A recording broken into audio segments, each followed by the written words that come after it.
Dear student, आप सभी का पुनः इस ऑनलाइन प्लेटफॉर्म पर स्वागत है। आज हम वापस रिलेटिविटी एंड मैकेनिक्स का पार्ट नंबर 9 लेकर आए हैं ना, जो आपके बीएससी फर्स्ट ईयर के अंदर तो मैकेनिक्स वाली किताब है और बीएससी बीएड फर्स्ट ईयर का एक ही पेपर फर्स्ट पेपर चल रहा है ना। तो थोड़ा सा पीछे अपन रिवाइंड करते हैं। जैसा कि आपको अच्छे से पता है, पार्ट नंबर 8 अपन पढ़ रहे थे, एक और पीछे चलिए अपन 7। इन तीनों को मिलाकर अपना एक टॉपिक कंप्लीट हुआ है।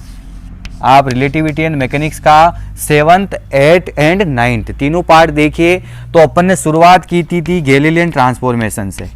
आपका टॉपिक शुरू हुआ था गैलीलियन ट्रांसफॉर्मेशन, है ना, या गैलीलियन रूपांतरण क्या होता है, अच्छे से समझ में आ गया। पार्ट नंबर 7 देखिएगा आप। फिर उसके बाद इसके 7 पार्ट थे। इसके कितने पार्ट थे? 7 पार्ट। पहला था पोजीशन का रूपांतरण, है ना, पोजीशन का रूपांतरण, स्थिति का रूपांतरण अपन ने देखा दोनों निर्देश तंत्र के अंदर, ठीक है। फिर उसके बाद दूसरा था दो बिंदु के मध्य डिस्प्लेसमेंट, विस्थापन का रूपांतरण,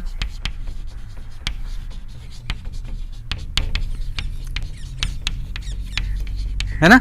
ये तो हो गया था आपके पार्ट नंबर 7 के अंदर। फिर 8वें पार्ट में अपन ने इसके आगे वाले पढ़े। नंबर 3 वेग का रूपांतरण, ट्रांसफॉर्मेशन ऑफ वेलोसिटी, है ना, वेग का रूपांतरण। और नंबर 4 अपन ने पढ़ा था त्वरण का रूपांतरण, ट्रांसफॉर्मेशन ऑफ एक्सेलरेशन, त्वरण का रूपांतरण। और नंबर 5 अपन ने पढ़ा था बल का रूपांतरण, ट्रांसफॉर्मेशन ऑफ फोर्स। और एक और पढ़ा था जो अच्छा था, मैंने आपको छठा बताया था इंपॉर्टेंट, संवेग संरक्षण का सिद्धांत, संवेग संरक्षण का सिद्धांत, law of conservation of momentum.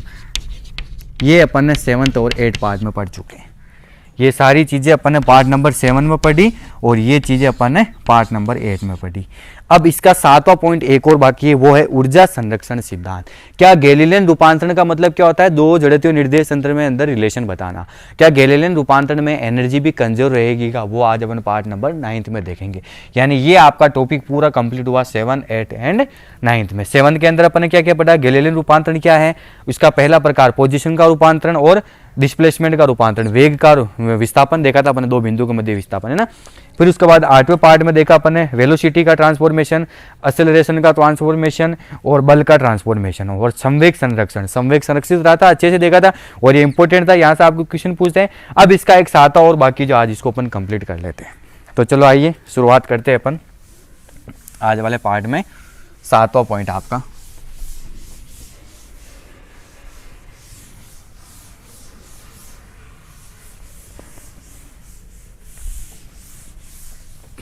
Okay, Galilean transformation topic आपका वही है, गैलीलियन ट्रांसफॉर्मेशन। उसके अंदर अपन देखेंगे 7th पार्ट ऊर्जा संरक्षण सिद्धांत। पार्ट नंबर 7 है ऊर्जा संरक्षण सिद्धांत, है ना। पार्ट नंबर 7 क्या आपका? ऊर्जा संरक्षण सिद्धांत, यानी energy conservation law, energy conservation law. Okay, कि वास्तव में इसके अंदर आपकी ऊर्जा संरक्षित रहती या नहीं रहती है, अपने को देखना। तो सबसे पहला निर्देश तंत्र, जैसे अपन उसमें क्या था ना, आपको पता है कि जो आपका पहला निर्देश तंत्र है, पहला निर्देश तंत्र के अंदर अपन लेके चले एस वाला फ्रेम ऑफ रेफरेंस तंत्र। उसके अंदर मान लिया दो कण है, उसके मास क्या हो गए m1 और m2। टक्कर से पहले उसके वेग क्या हो गए u1 और u2। टक्कर के बाद इनके वेग क्या हो जाते हैं v1 और v2 हो जाते हैं, है ना। तो वही टक्कर से पहले ऊर्जा 1/2 m1 u1 square plus 1/2 m2 u2 square बराबर टक्कर के बाद 1/2 m1 v1 square plus 1/2 m2 v2 square. वो सिस्टम तो ठीक है। फिर उसके बाद अपन देखेंगे कि यही कण अगर अन्य निर्देश तंत्र एस डैश में देखा जाए तो टक्कर से पहले वेग u1 डैश u2 डैश और टक्कर के बाद क्या हो जाता है v1 डैश और v2 डैश। फिर उस इक्वेशन को सोल्व करेंगे, क्या ये भी एनर्जी कंजर्व होती नहीं होती है, अपने को देखना है ना। तो चलो आइए शुरू करते हैं अपन इसमें कि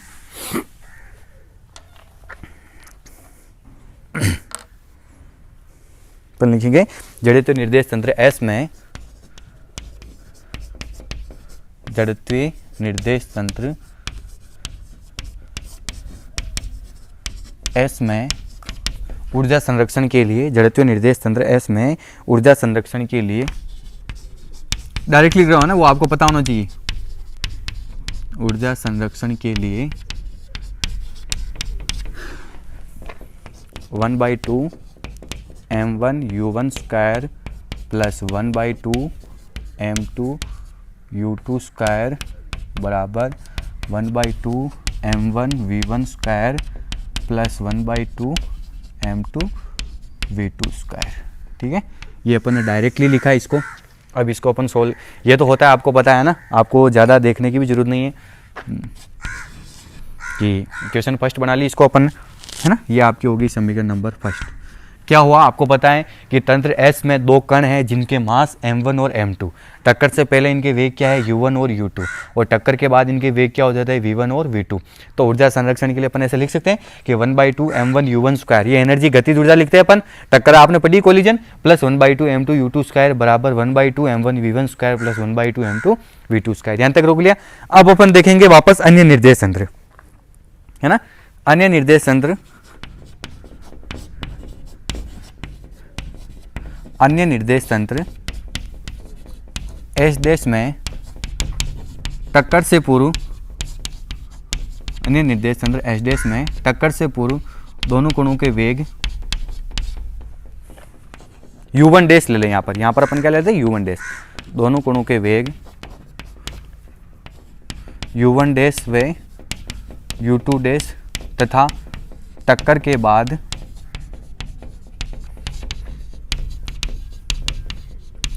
v1 डैश व v2 डैश हो, है ना। टक्कर के बाद ये हो तो अपन सीधा लिखेंगे वही गैलीलियन रूपांतरण से। तो गैलीलियन रूपांतरण से अपन क्या लिख सकते हैं, गैलीलियन रूपांतरण वेग के गैलीलियन रूपांतरण से, है ना, वेग के गैलीलियन रूपांतरण से, है ना, वेग के गैलीलियन रूपांतरण से,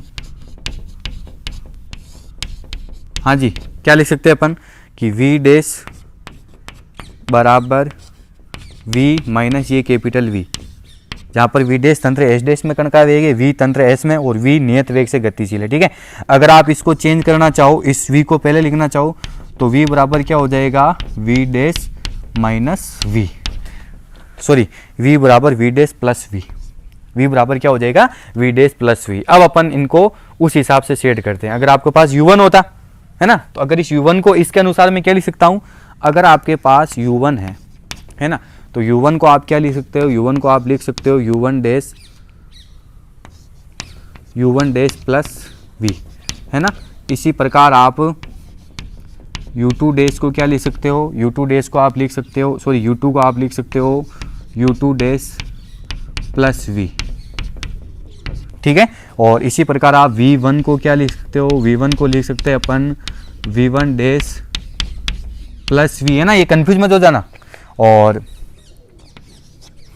v2 को भी अपन क्या लिख सकते हैं v2 डैश प्लस v।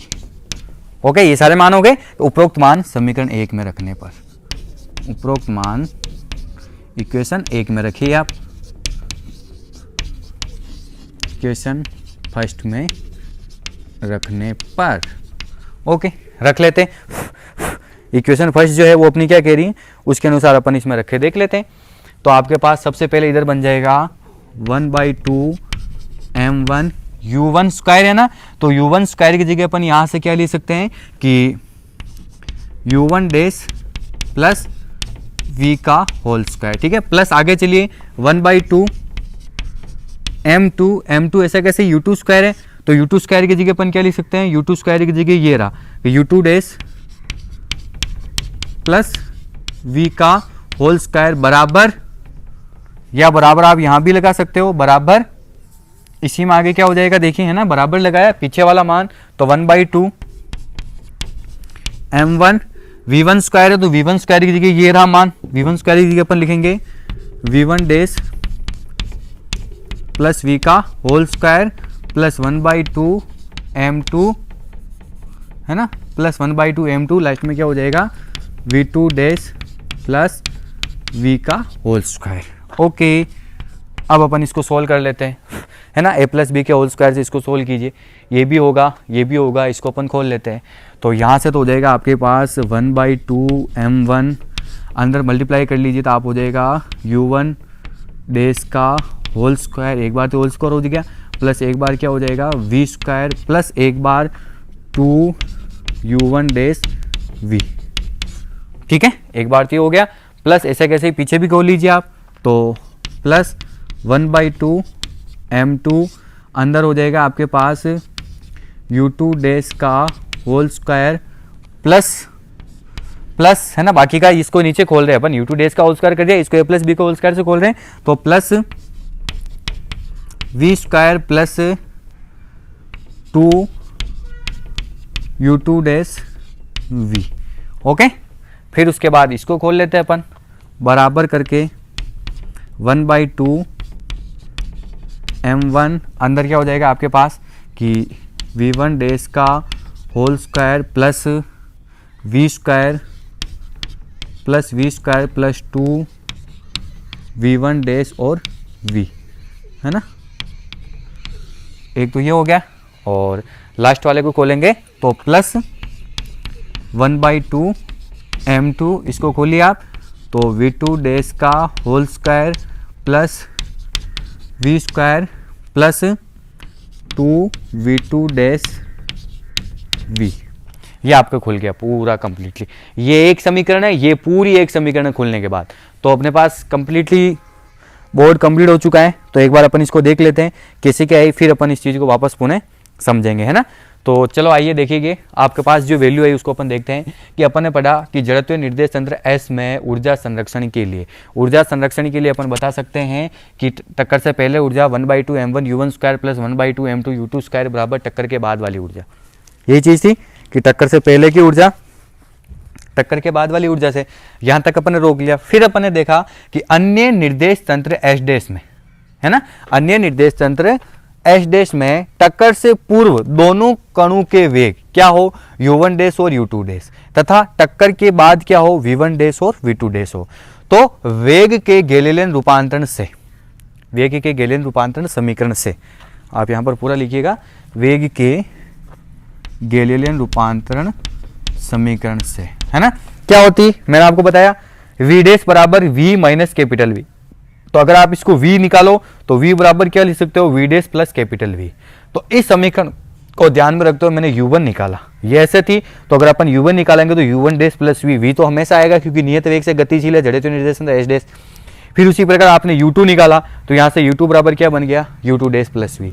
ठीक है, फिर आगे चले, v1 निकाला तो v1 क्या बन गया पुनः v1 डैश प्लस v, और v2 निकाला तो v2 डैश प्लस v। ये सारे मान अपन ने इक्वेशन फर्स्ट के अंदर पुट कर दी, ये जो समीकरण है उसके अंदर पुट की। अब यहाँ पर आप ध्यान से देखिएगा, तो 1/2 m1 u1 स्क्वायर है, तो u1 स्क्वायर की जगह यहाँ से u1 डैश प्लस v का होल स्क्वायर, प्लस आगे देखिए आप, आगे क्या है अपने पास कि 1/2 ये वाला है ना, 1/2 m2 u2 स्क्वायर है, तो देखिए 1/2 m2 u2 स्क्वायर का मान u2 डैश प्लस v का होल स्क्वायर, ठीक, इक्वल टू, फिर उसके बाद इधर देखिए 1/2 m1 v1 स्क्वायर है ना, तो v1 स्क्वायर का मान यहाँ पर अपन ने पुट कर दिया, तो आपके पास हो गया इक्वल के बाद 1/2 m1 v1 स्क्वायर का मान v1 डैश प्लस v का होल स्क्वायर, प्लस पुणे 1/2 m2 v2 स्क्वायर है, तो 1/2 m2 v2 dash plus v का होल स्क्वायर रख दिया। ये पूरी एक इक्वेशन है। अब अपन ने a प्लस बी के होल स्क्वायर जो आप जनरली पढ़ते हो ना, उन फॉर्मूले से अपन ने इनको खोल दिया। ये चारों जो आपके टर्म्स थे, इन चारों टर्म्स को अपन ने a प्लस बी के होल स्क्वायर से खोल दिया। तो चलो आइए, तो सबसे पहले इसको खोला मैंने, तो 1/2 m1, ये तीन लाइन मिलकर एक इक्वेशन बनी, तो 1/2 m1 आपका बाहर, अंदर अपन ने इसको खोला तो क्या हो गया u1 डैश का होल स्क्वायर प्लस एक बार v स्क्वायर प्लस एक बार 2ab होता ना, तो प्लस 2 u1 डैश v, ठीक है, प्लस फिर इसको खोला 1/m2 बाहर u2 डैश का whole square plus v square plus 2 u2 dash v, ठीक है, इक्वल टू, फिर ये लिखा 1/2 m1, इसको खोला अपन ने तो v1 डैश का whole square plus v square plus 2 v1 dash v। Okay, फिर उसके बाद नीचे आए प्लस ये लास्ट वाले ब्रैकेट को खोला तो 1/2 m2 बाहर, अंदर खोला तो v2 डैश का whole square plus v square plus 2 v2 dash v। यहाँ तक ठीक है। अब अपन इसको अंदर मल्टीप्लाई कर लेते हैं, 1/2 m1 से इस पूरे ब्रैकेट को, 1/2 m2 से इस पूरे ब्रैकेट को, 1/2 m1 से पुनः इनको अपन सोल्व करेंगे। तो इधर से मैं मिटा रहा हूँ ना, इनकी अपने को जरूरत नहीं है। तो चलो आइए, अपने पास अब आगे के टर्म्स में क्या हो जाएगा, तो अपने पास हो जाएगा यस, इस पूरे से अपन इसको मल्टीप्लाई कर लेते हैं।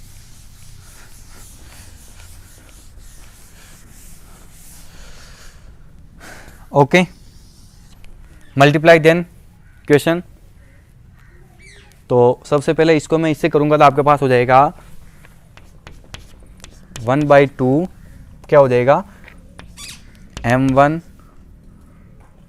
u1 डैश स्क्वायर प्लस फिर ये हो जाएगा आपके पास, इसको इससे करेंगे है ना, इसको इससे करेंगे तो प्लस 1/2 m1 v स्क्वायर है ना, v स्क्वायर प्लस फिर इसको इससे करेंगे तो 2 से 2 कट गया, 2 से 2 कटने के बाद m1 u1 डैश v, ठीक है।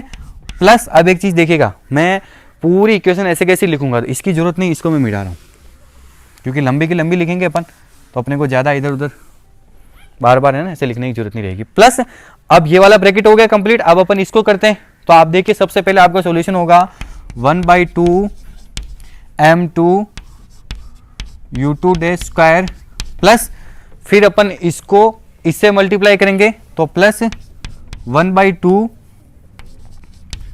m2 v स्क्वायर प्लस इसको करेंगे इससे तो 2 से 2 cancel m2 u2 dash v बराबर, पूरी कंप्लीट नहीं हुई बराबर के बाद इसको है ना जो जो हो रहा है उसको अपन मिटाते जाते हैं है ना। ये मिटा कैसे रहा हूं देखते रहिए आप, पहले कंप्लीटली नोट्स बनाओगे ना तब जाके सारी चीजें आपको माइंड में बैठेगी। ओके, बराबर करके पीछे वाला मान इसको इसे मल्टीप्लाई करते हैं अपन तो 1/2 m1 v1 dash square plus फिर इसको अपन इससे करते हैं तो 1/2 m1 v स्क्वायर प्लस फिर देखिए इसको इससे करेंगे तो 1/2 से 1/2 कैंसिल तो m1 v1 डैश है ना, m1 v1 dash v। Okay, plus एक ब्रैकेट और बचा हुआ इसको भी इससे मल्टीप्लाई कर लीजिए तो 1/2 m2 v2 dash square plus इसको इससे करेंगे 1/2 m2 v square plus last वाले को इससे इससे करेंगे तो 2 से 2 कैंसिल m2 v2 डैश और v। ये आपकी इक्वेशन कंप्लीटली मल्टीप्लाई हो गई है ना। अब देखिए कहीं पर भी कोई दिक्कत नहीं, इक्वेशन को अपन ने कंप्लीटली मल्टीप्लाई कर लिया। अब अपन इसको पुनः चेंजेज करेंगे, देखिएगा ध्यान से, जैसे जैसे आपको मान चेंज करना वैसे वैसे अपन करते हैं।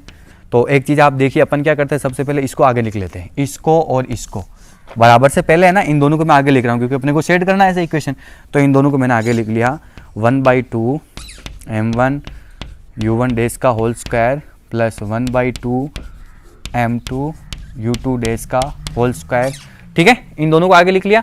अब आप एक चीज़ और देखिए, ये मान ये है ना 1/2 m1 v स्क्वायर बराबर के बाद ये देखिए 1/2 m1 v स्क्वायर कट गया, दोनों मान सेम है बराबर के इक्वल कट गया। इसी प्रकार एक मान और देखिए आप, ये 1/2 m2 v स्क्वायर बराबर के बाद कहां पर है, ये रहा 1/2 m2 v स्क्वायर, ये दोनों कट गए, ठीक है। कटने के बाद अब देखिए आपके पास जो मान बचा ये वाला, ये और ये बराबर से पहले है ना, ये दोनों बचे हुए, ये दोनों मान बचे हो तो इसमें कॉमन क्या है, v कॉमन है, तो आप इसको ऐसे लिख सकते हो ब्रैकेट के अंदर कि m1 u1 डैश, ये डैश यहाँ पर है ना, प्लस वहां से m2 u2 डैश, यहाँ पर कॉमन क्या आ गया बाहर v बराबर। अब आ जाइए इसी प्रकार RHS में, जैसे अपन ने LHS में सेट किया वैसे उसी RHS में इस प्रकार जैसे ये मान आगे लिखा ना, तो यहाँ पर भी अपन बराबर के बाद एक वाला ये मान और ये वाले दोनों मान अपन आगे लिख लेते हैं। तो 1/2 m1 v1 डैश का whole square plus 1/2 m2 v2 dash का होल स्क्वायर, ठीक है।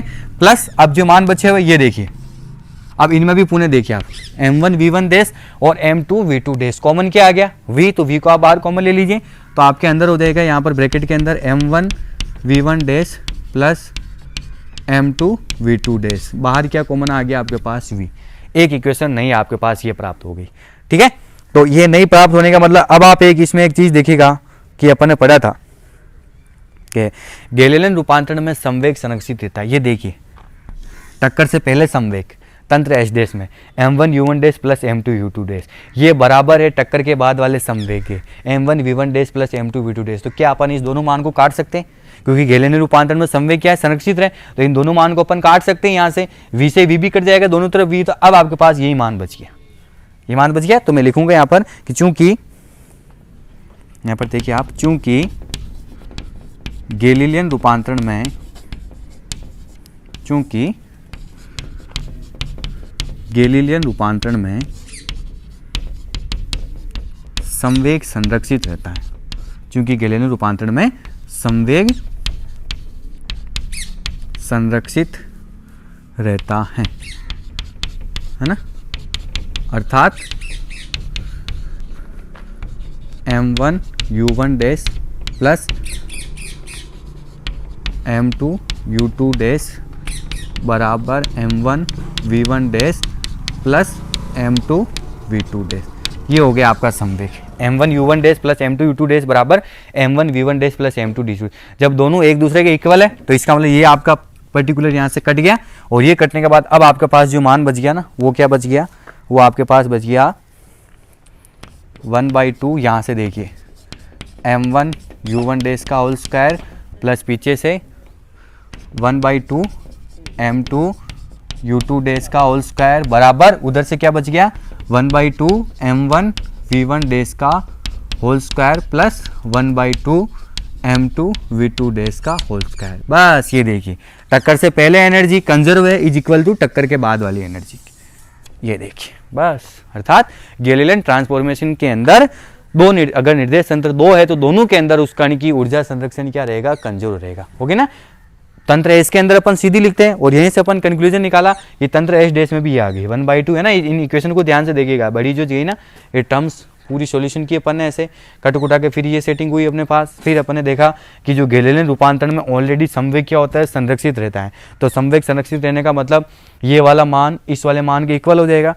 जब ये इक्वल है तो अपन इसको ऐसे लिख सकते हैं कि 1/2 m1 u1 dash square plus 1/2 m2 u2 dash square बराबर 1/2 m1 v1 dash square plus 1/2 m2 v2 dash square, है ना। तो अर्थात अपन आगे लिखेंगे कि अर्थात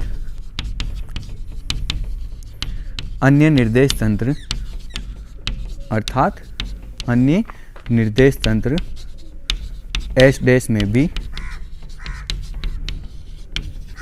ऊर्जा संरक्षित रहती है। अन्य निर्देश तंत्र एस डैश में भी ऊर्जा संरक्षित रहती हैं।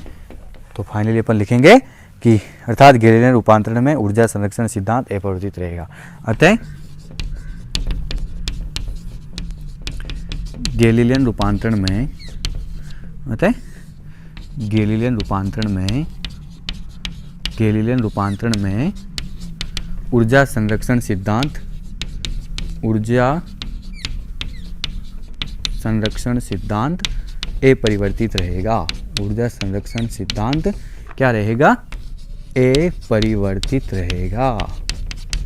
बस ये आपका टॉपिक कंप्लीट, ऊर्जा संरक्षण सिद्धांत अपरिवर्तित रहेगा। ठीक है, ये आपका कंप्लीट टॉपिक। गैलीलियन रूपांतरण में भी क्या होगा, ऊर्जा संरक्षण सिद्धांत अपरिवर्तित रहेगा। तो इस प्रकार अपन उस कंक्लूजन तक पहुंचते हैं, ठीक है ना, कि अर्थात अन्य निर्देश तंत्र एस डैश में भी ऊर्जा संरक्षित रहती हैं, अतः गैलीलियन रूपांतरण में ऊर्जा संरक्षण सिद्धांत अपरिवर्तित रहेगा। तो यह आपका गैलीलियन रूपांतरण वाला टॉपिक पूरा कंप्लीट है। बार बार बोलूँगा 101% आप दोनों क्लासों को, चाहे बीएड फर्स्ट ईयर हो चाहे बीएससी फर्स्ट ईयर हो, दोनों क्लासों को आपको यहाँ से क्वेश्चन पूछेंगे। इसलिए बिल्कुल ढीला नहीं बरतना, सारी चीज़ें आपको कंप्लीटली सॉल्व करनी है और आप मेरे को पूछ भी सकते हो, है ना।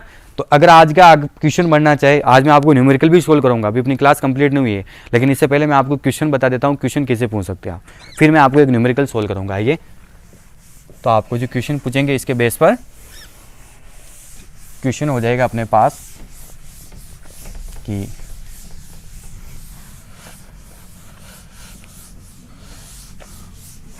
ना, क्वेश्चन हो जाएगा अपने पास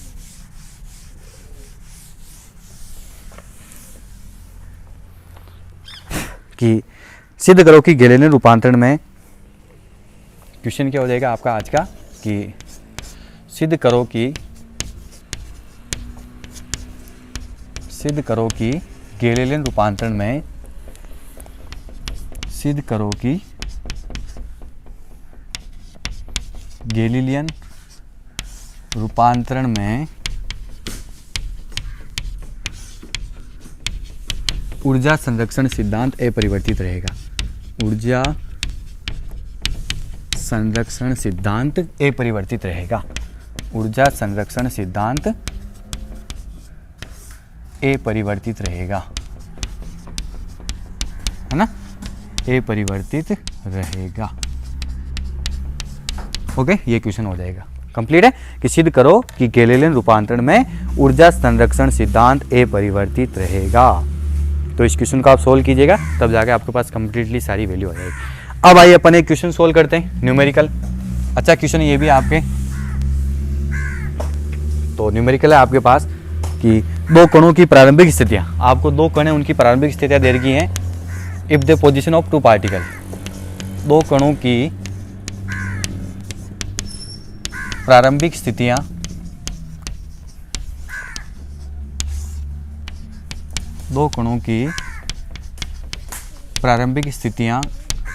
क्रमशः, है ना, दो कण दे रखे उनकी आपको प्रारंभिक स्थितियां देखी है। तो दो कणों की प्रारंभिक स्थितियां क्रमशः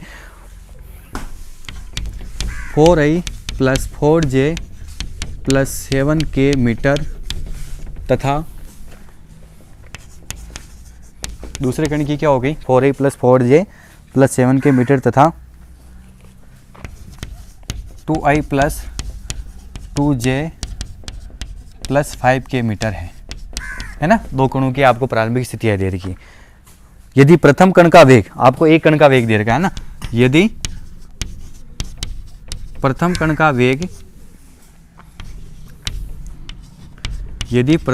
वेग पहले कण का वेग आपको कितने दे रखा है कि प्रथम कण का वेग वो है आपके पास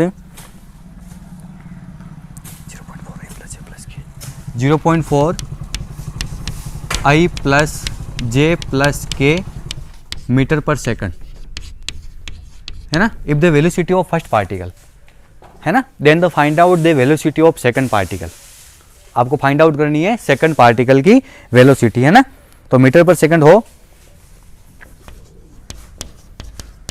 तो दूसरे कण का वेग ज्ञात करो। अच्छा क्वेश्चन है ये, दूसरे कण का आपको वेग ज्ञात करना है। दूसरे कण का वेग ज्ञात करो यदि ताकि वे 10 सेकंड बाद टकरा सके, ताकि वे 10 सेकंड बाद, टाइम भी दे रखा आपको 10 सेकंड बाद क्या हो सके, एक दूसरे में टक्कर हो सके, टकरा सके, है ना। दो कण हो गए और दोनों कण की आपके पास सिचुएशन है। आप चाहो तो इंग्लिश में भी लिख सकते हो इस क्वेश्चन को। तो इंग्लिश में अपन ऐसे लिखेंगे कि initial position of two particle, initial position of two particle आपको कितनी दे रही, initial positions of two particles are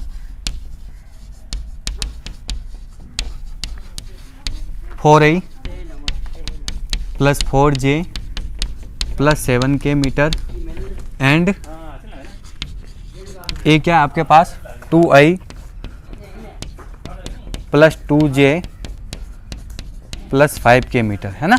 ये आपको दे रही स्टार्टिंग में initial position of two particles are ये। If the velocity of first particle is, if the velocity of first particle is, first particle की वेलोसिटी कितनी दे रही है आपको 0.4 ये रही है ना, i + j + k मीटर पर सेकंड। वेलोसिटी की यूनिट ये होती ना मीटर पर सेकंड।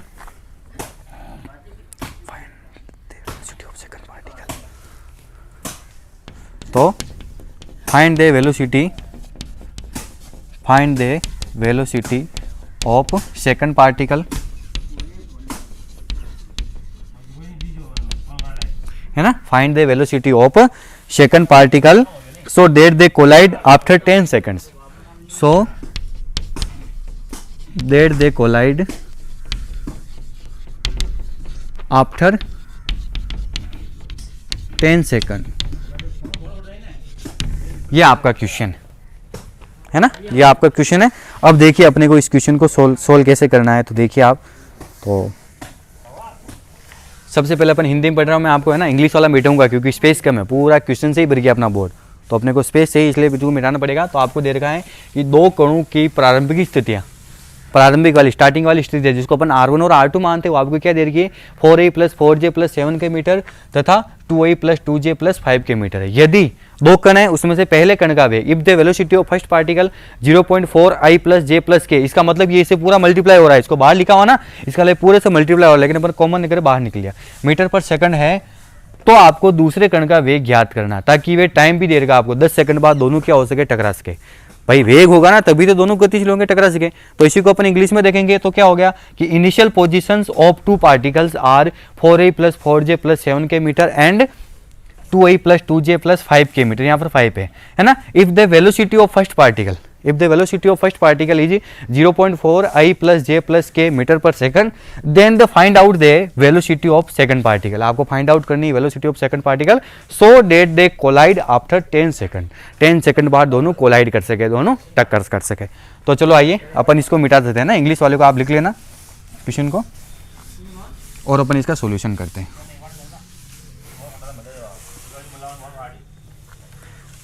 तो सबसे पहले आपको कण की स्थितियां दे रही, उनको अपन निकालते हैं।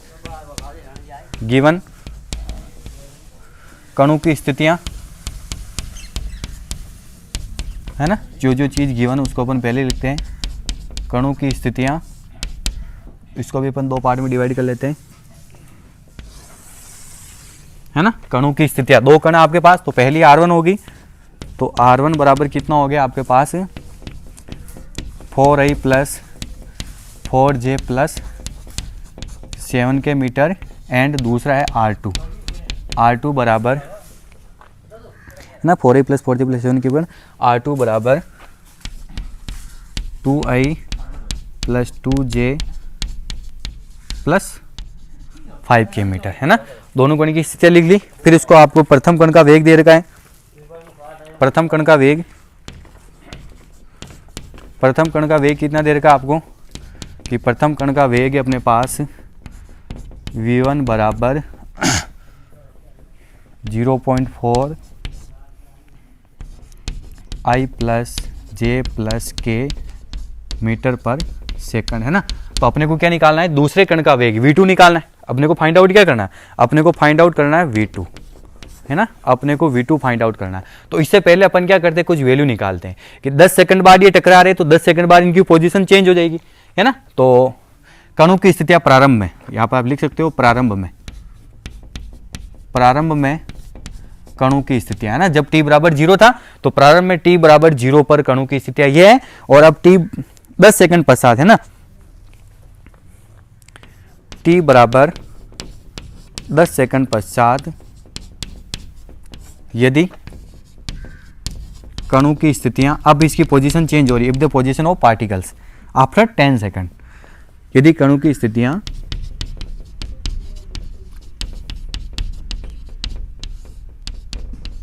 R1 डैश वे R2 डैश, यहां पर चेंज होगी, R1 डैश वे R2 डैश हो, तो कणों की पोजीशन चेंज होगी।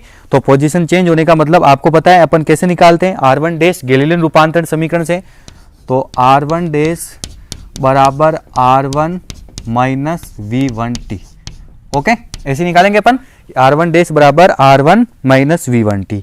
इसी प्रकार अपन R2 डैश भी निकाल सकते हैं, है ना, ऐसे निकालेंगे ना। R1 डैश गैलीलियन रूपांतरण समीकरण से या निर्देशांक रूपांतरण में R डैश बराबर क्या होता है, R - VT।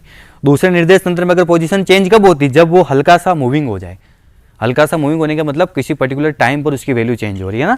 तो R1 डैश बराबर R1 - V1t। तो सबसे पहले अपन R1 डैश निकाल सकते हैं। तो R1 डैश आपके पास हो जाएगी, R1 डैश बराबर R1 आपके पास कितना आया हुआ है, R1 अपने पास आया हुआ है 4i + 4j + 7k मीटर, इसमें से आपको माइनस करना है V1, है ना। तो V1 आपके पास कितना है जी, तो V1 अपने पास है 0.4 i + j + k, है ना, मीटर पर सेकंड इंटू 10 सेकंड, 10 है ना, VT है ना, तो T आपके पास कितना 10 सेकंड है, तो 1 सेकंड से 1 सेकंड कट गया। आप इसको मल्टीप्लाई करके लिखोगे ना, तो फाइनली अपन इसको लिख सकते हैं कि R1 डैश बराबर इधर तो आपके पास जो है 4i plus 4j plus 7k metre, इसमें से माइनस हो जाएगा, इसको इससे और 10 से भी मल्टीप्लाई करना, 10 से और इससे पूरे मल्टीप्लाई करेंगे तो आपके पास हो गया 4i plus 4j plus 4k metre. ठीक है, ये पूरा मल्टीप्लाई हो गया, क्योंकि 0.4 0.4 0.4 हो जाएगा, 10 से मल्टीप्लाई होगा तो पूरा ये 4 हो जाएगा। अब इससे इसको अपन मल्टीप्लाई कर लेंगे, मतलब इससे अपन इसको माइनस कर देंगे तो आपके पास R1 डैश हो जाएगा, R1 डैश आपके पास हो जाएगा 4 में से 4 गया तो 0, 4j में से 4j गया तो 0, 7k में से 4k गया तो आपके पास बच गया 3k मीटर, है ना। R1 डैश आपके पास कितना हो गया 3k मीटर। फिलहाल अपन ने इसको यहीं रोक लिया। अब ऐसे कैसे अपन R2 डैश निकाल सकते हैं, है ना, R2 डैश निकालते अपन, तो R2 डैश क्या हो जाएगा, तथा R2 डैश बराबर R2 माइनस V2t, दूसरे कण का वेग V2t हो गया, तो आपको हमको फाइंड आउट ही V2t करना है, तो R2 डैश आपके बाद हो जाएगा R2 डैश बराबर R2 आपके पास कितना है 2i plus 2j plus 5k minus V2 आपको निकालना है, तो V2 फाइंड आउट करना इंटू 10, है ना, V2 इंटू कितना हो जाएगा 10 हो जाएगा, तो 10 V2 भी अपन लिख सकते हैं। अब आप देखिए जब दोनों कण टकरा रहे, यहाँ पर क्या हो रहा है, कण टकरा रहे हैं, तो कणों के टकराने की स्थिति में दोनों बराबर होंगे। देखिए आप ऐसे, ये दोनों कण थे स्टार्टिंग में, से डायग्राम देखिए आप, यहाँ पर थे, है ना, जब दोनों यहाँ इधर चलकर 10 सेकंड बाद इस जगह टकरा जाता है, तो इस जगह टकराने का मतलब R1 डैश किसके बराबर हो सकता है, R2 डैश हो सकता है। ऐसे ही तो अपन लिखेंगे, इसको आप समीकरण 2 बना लेना कि कणों के टकराने की स्थिति पर, कणों के टकराने की स्थिति पर, कणों के टकराने की स्थिति पर क्या हो जाएगा, R1 डैश बराबर R2 डैश, दोनों बराबर है, तो समीकरण 1 व 2 का, समीकरण 1 R1 डैश का मान है और समीकरण 2 R2 डैश का मान आप यहाँ पुट कर लीजिए, तो आपके पास हो जाएगा 3k बराबर, उधर से क्या हो जाएगा आपके पास 2i plus 2j plus 5k minus 10v2, आप इसको सोल्व करोगे ना तो कितना हो जाएगा आपके पास माइनस 10v2, है ना।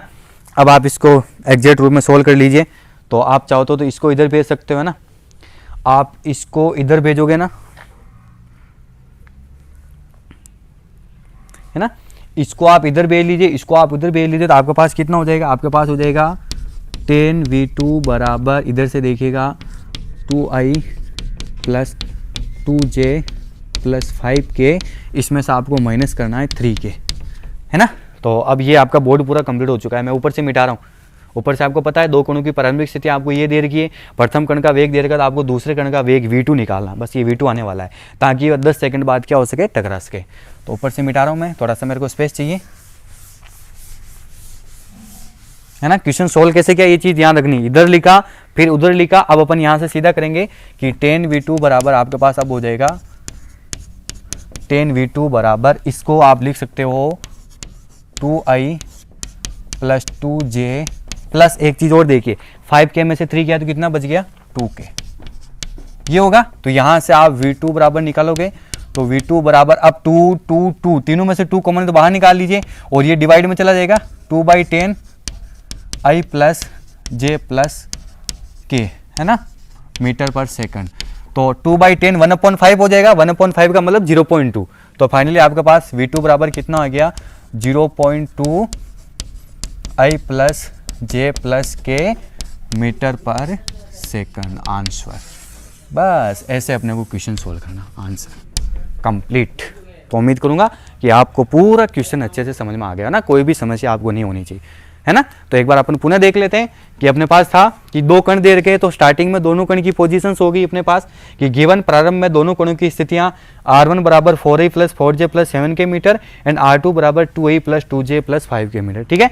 फिर उसके बाद प्रथम कण का वेग दे रखा आपको v1 बराबर ये दे रखा 0.4 बाहर है, इसलिए अपन ने इसको भी ऐसे सेट किया i प्लस j प्लस k मीटर पर सेकंड। तो आपको दूसरे कण का वेग if the velocity of second particle ये आपको फाइंड आउट करनी। तो V2 अपन ऐसे कैसे लिखा।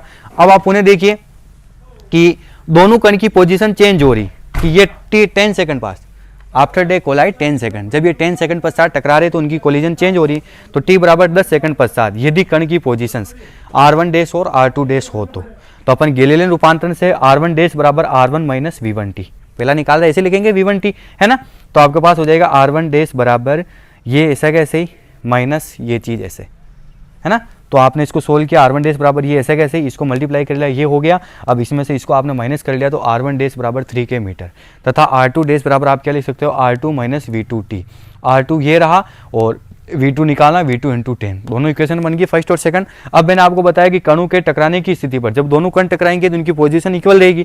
तो r1 डैश बराबर r2 डैश ये दोनों, तो 1 और 2 से दोनों को अपन इक्वल किया, दोनों को इक्वल करने के बाद 10 v2 बराबर ट्रांसफर करके ये समीकरण आ गई और लास्ट में ऊपर लिख लिया 10 v2 बराबर ये ऐसा कैसी रहेगी आपके पास 2a plus 2j plus 2k है ना। तो v2 बराबर 2 बाहर निकाल लिया 2/10 ये ऐसा हो गई। तो v2 बराबर 0.2 i प्लस j प्लस k मीटर पर सेकंड। ओके, तो ऐसा आपको पूरा क्वेश्चन सॉल्व करना है। तो बस आप इनको ध्यान से देखिएगा, न्यूमेरिकल्स वगैरह को, गैलीलियन ट्रांसफॉर्मेशन टॉपिक को पूरा कंप्लीटली सोल्व कीजिए। आज के लिए बस इतना सही। अपना कीमती समय देने के लिए आपको बहुत बहुत धन्यवाद है ना। घर पर अच्छे से प्रैक्टिस कर दिया और कोई भी आपको समस्या नहीं होनी चाहिए। बहुत बहुत धन्यवाद आपका।